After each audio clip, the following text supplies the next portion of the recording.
What's up, y'all?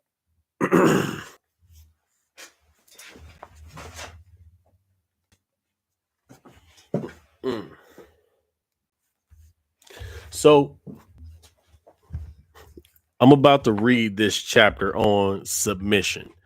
And I'm gonna preface this with a lot of Christians, a lot of Christians talk about submitting to God or submitting to something. They always talk about submission. And when I was a Christian, I think I was confused on this topic more so than anything. So I'm about to go ahead and break it down by reading this chapter on submission from Thomas Troward. Now, he says there are two kinds of submission to superior force and submission to superior truth. The one is weakness and the other is strength. There's no way to slice it. When I was told to submit to God, the tonality and what was insinuated in the voices of the people who telling me that is that God is a superior force over me, who's going to dominate and domineer, and if I do something wrong I'll get punished. So that was the thought process. Okay, submission, one is weakness and the other is strength. Now submission to a superior truth, if there's a higher truth than the one that I'm adhering to, that's a totally different thing. But the idea that there's an external God, some power outside of me that is dictating my life to me and is forcing things on me is asinine. Okay. It is an exceedingly important part of our training to learn to distinguish between these two, and more so because the wrong kind is extolled by nearly all schools of popular religious teaching at the present day as constituting a high degree of human attainment. By some, this is pressed so far as to make it an instrument of actual oppression, and with all, it is a source of weakness and a bar to progress.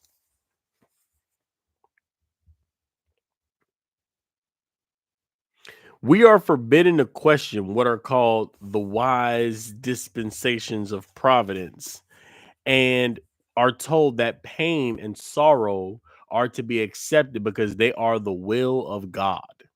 So they're telling us that pain and sorrow is what God wants us to go through, so we have to go through it. That's their ideology. And there is so much eloquent speaking and writing concerning the beauty of quiet resignation, all of which appeals to a certain class of gentle minds who have not yet learned that gentleness does not consist in the absence of power, but in the kindly and beneficent use of power. So when people say you just have to submit, they act as if, or they say it like you have to submit in a weakness, but by being kind you submit to people, by being kind you submit. No, he's saying it's the kind beneficent use of power. So using power to provide, using power to make someone feel more comfortable, using power to create good, using power to create advantageous circumstances for the people we speaking on, not to submit to a power and say, oh, we have to be weak the rest of our lives. That's not what it's saying. Minds cast in this mode are particularly apt to be misled. They perceive a certain beauty in the picture of weakness leaning upon strength, but they attribute its soothing influence to the wrong element of the combination. So I'm gonna give you an example. When people say lean on Jesus, lean on Jesus, lean on God, he's saying the beauty, they see beauty, they perceive a certain beauty in a picture of weakness leaning on strength, lean on God, lean on Jesus, but they attribute the soothing influence to the wrong element of the combination. A thoughtful analysis would show them that their feelings consisted of pity for the weak figure, which is them in that picture, and adoration for the strong one, which is God or Christ in that circumstance. This is for the Christian dominated audience. And the suggestiveness of the whole arose at satisfying the artistic sense of balance. So that the suggestiveness of the whole arose from its satisfying the artistic sense of balance, which requires a compensation of this sort. But which of these two figures in the picture would they themselves prefer to be? Surely not the weak one needing help, but the strong one giving it. That's what they would like to be in that picture. They don't want to be the weak one. They would like to be in strength. By itself, the weak figure only stirs up our pity and not our admiration. Its form may be beautiful, but its very beauty only serves to enhance the sense of something wanting. And the something wanting is strength. The attraction, see, he's saying, even when you see all of these pictures, when we look at these pictures of people leaning on this stronger figure, you don't want to be the weaker figure. And the beauty, it doesn't matter how beautiful you dress something up. The only reason you would dress it up in a picture, and I mean, think of a damsel in distress. The damsel in distress, she's a damsel. She's so beautiful, but she's weak and can't stand up on her own. What this does, it leads a lot of women to saying, I don't want to be like that. That's not, if that's feminine, I don't want to be that. But in all honesty, that's not feminine. It's just weakness. See, femininity would be using feminine power rather than running away from weakness itself. See, this is how they confused us. This is how they confused us because all advertisements and all shows keep showing these strong macho women. That's being masculine. That's not being a feminine power. That's being a masculine power. Like the all of these movies where women dominate men and smashing men physically, bro. That's not gonna happen in real life. That's never going to happen in real life. Where a man, the wave of women is going to destroy the wave of men, bro. That's not going to happen ever at scale. Never is it going to happen. Men are superior physical beings than women. But we always talk about this. I don't want to be like that. I don't want to be weak. Well, nobody wants to be weak, but what we've lost is feminine power. And that's what that's what we're talking about right here. Okay. So surely not the weak one needing help, but the strong one giving it. But itself, by itself, the weak figure only stirs up our pity, not our admiration. Its form may be beautiful, but its very beauty only serves to enhance the sense of something wanting, and something wanting is strength. The attraction which the doctrine of passive resignation possesses for certain minds is based upon an appeal to sentiment, which is accepted without any suspicion that the sentiment appealed to is a false one. Nobody thinks about it being wrong. Nobody thinks about us leaning on Christ. The fact is, Christ said, "You will do greater works than these," and He was speaking about us. So why would we be leaning on Christ as if we are the weakest of weak?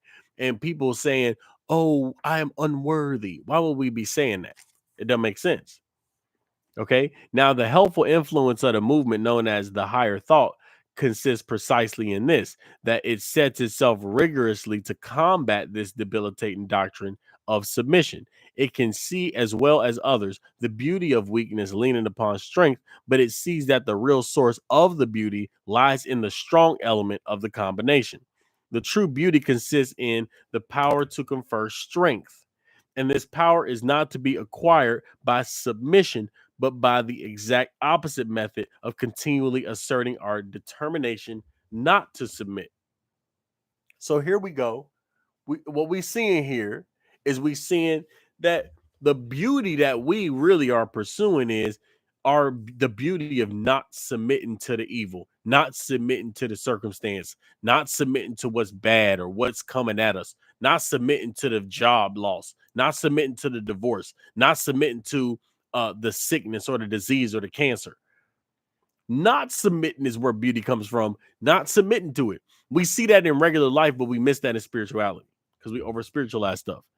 Okay, of course, if we take it for granted that all the sorrow, sickness, pain, trouble, and other adversity in the world is the expression of the will of God, then doubtless we must resign ourselves to the inevitable with all the submission we can command and comfort ourselves with vague hopes that somehow in some far off future we shall find God is the final goal of ill. Like good is the final goal of ill. Like all of this pain and negative and misery is for our good. No, it's not. The pain, negativity, and bad that comes in our life, or the things that seem to cripple us and weaken us, it's not good unless we flip it to the good. Yeah, but that's not the point of it. It's to get you to go away from weakness and move into strength is the point. Only time it become beautiful is when strength is introduced and you step into it. You step into your own strength, not submit to some weakness or some other person outside of you. Okay. Though even this vague hope is a protest against the very submission we are endeavoring to exercise.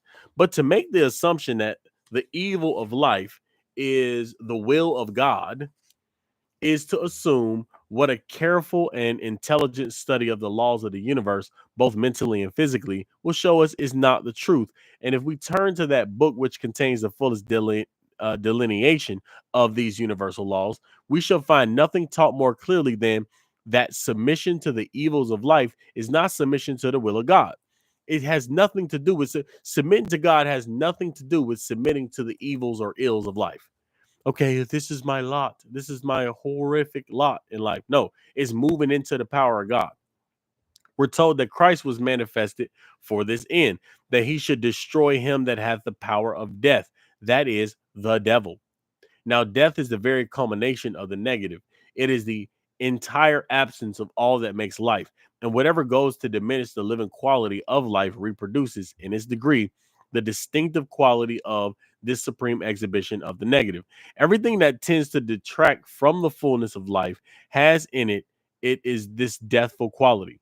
In that completely renovated life, which is figured under the emblem of the New Jerusalem, we are told that sorrow and shining or sighing shall flee away, and that the inhabitant shall not say, I am sick. Nothing that obscures life or restricts it can produce or proceed from the same source as the power which gives light to them that sits in the darkness, and the deliverance to them that are bound. Negation can never be affirmation. Something that takes away power can never be affirmative power. Negation can never be affirmation. And the error we have always guarded against is that of attributing positive power to the negative. So, this is the problem in churches.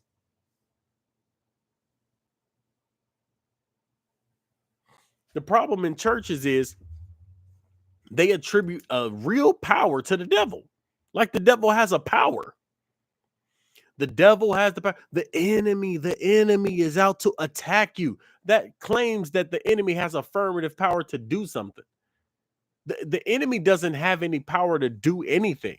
See, this is the real power is your thoughts that the enemy does have power to do something. It really is your thoughts doing it. If we once grasp the truth that God is life and that life in every mode of expression can never be anything else than affirmative, then it must become clear to us that nothing which is of the opposite tendency can be according to the will of God. For God, the good, to will any of the evil that is in the world would be for life to act with the purpose of diminishing itself, which is a contradiction in terms to the very idea of life. God is life, and life is, by its very nature, affirmative. The submission we have hitherto made has been to our own weakness, ignorance, and fear, and not to the supreme good. But is no such thing as submission then required of us under any circumstances? Are we always to have our own way in everything? This is a good question. Assuredly, the whole secret of our progress to liberty is involved in acquiring the habit of submission, but it is the submission to superior truth and not to superior force. This is so important. So the question that, oh, we got free will, we can do whatever we want. True. But if you want to progress, we have to be submitted under a superior law. Let me give you an example. So the law of supply means it says everything is already supplied, everything is already present, is here. The law of lack or economics, literally, economics is based on the limited resources that are available. So if you submit to the law of economics, which is the study and the study of essentially lack, and how lack is divvied up between the people, the limited resources we have. If you submit to that law, then you're going to be under that law where there's lack and limitation. But if you submit to a higher truth, which is the truth of supply, and that everything that is here has been supplied from the no thing, everything we do have, we once didn't have. With that being the case, the higher law, we submit to a higher law of no, supply is abundant. I already have everything I want. That causes a new economy. That causes you to create your economy and become the bank. So that's submission to a higher law. That's one of the examples. But another example is the submission to a lack of health or a sickness. That is a relative law. You are sick relative to another level of health. But the true law is only health in degrees. So if it's only health, then health is the only thing that exists. If I emphasize that, then it grows in my life. If I submit to sickness as a possibility or duality as the possibility, there's sickness and then there's health. If I assume that both have power, I'm under a illusory law. The truth is there's only one power and it's life. So life is health and health is life. That's the only thing that exists. If I submit to that law, then I'm gonna have a different experience of life. Truth is not to superior force. It sometimes happens that when we attain a higher truth, we find that its reception requires us to rearrange the truths that we supposed before, not indeed to lay any of them aside, for truth once recognized cannot again be put out of sight, but to recognize a different relative proportion between them from that which we have seen previously. Then there comes a substitution or a submitting of what was hitherto been our highest truth to one that we recognize as still higher. A process not always easy of attainment, but which must be gone through if our spiritual development is not to be arrested. The lesser degree of life must be swallowed up in the greater. And for this purpose, it is necessary for us to learn that the smaller degree was only a partial and limited aspect of that which is more universal, stronger, and of a larger build in every way. Now, in going through the process of spiritual growth, there's ample scope for that training in self knowledge and self control, which is commonly understood by the word submission. But the character of the act is materially altered. It is no longer a half despairing resignation to a superior force external to ourselves, which we can only vaguely hope is acting kindly and wisely, but it is an intelligent recognition of the true nature of our own interior force and of the laws by which a robust spiritual constitution is to be developed. And the submission is no longer to limitations which drain life of its livingness and against which we instinctively rebel, but to the law of our own evolution, which manifests itself in continually increasing degrees of life and strength. The submission, which we recognize is the price that has to be paid for increase in any direction, even the money market. We must invest before we can realize profits. It is a universal rule that nature obeys us in exactly in proportion as we first obey nature.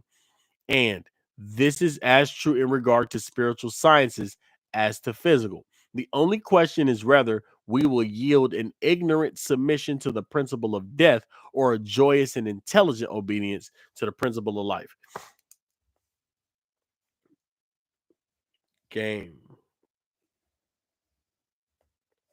If I submit, the only question is, look, if I submit myself to the law of attraction and I say whatever I think about consistently and think in, I literally create into my life. If I know that law to be true and I submit myself under that law, what I'm saying is I'm going to guide my thinking according to what I want, not what I see.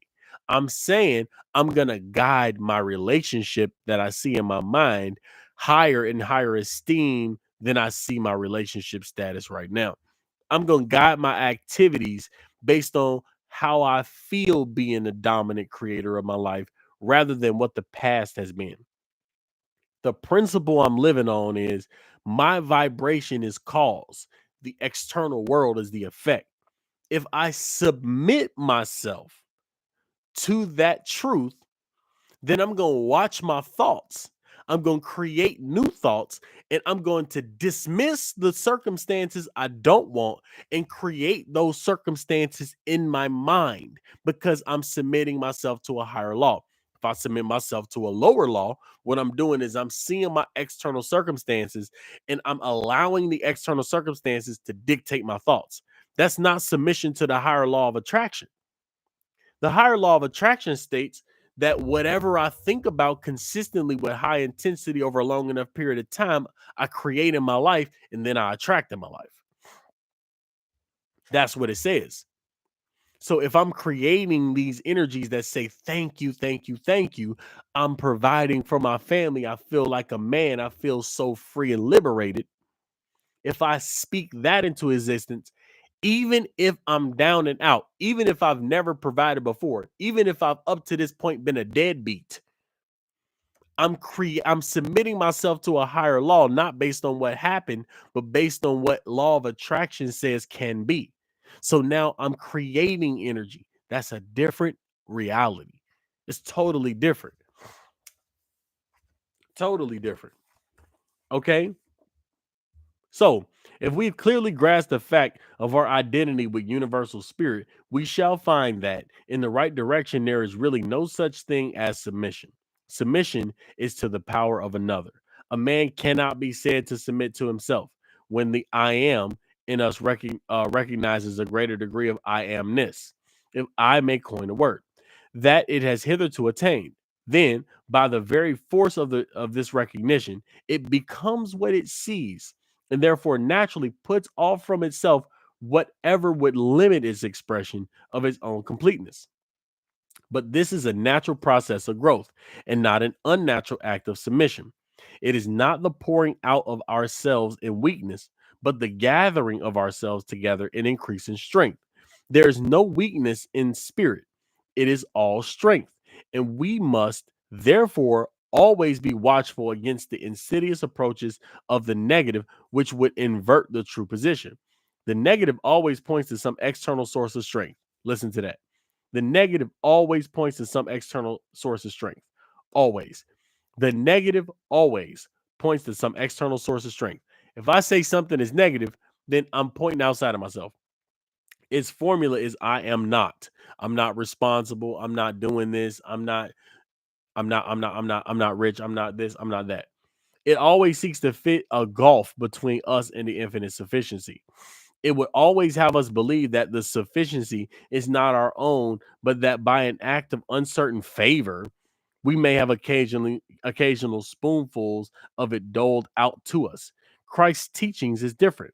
We do not need to come with our pitcher to the well to draw water, like the woman of Samaria, but we have in ourselves an inexhaustible supply of living water springing up into everlasting life.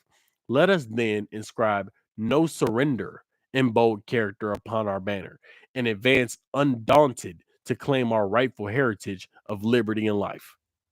That is game.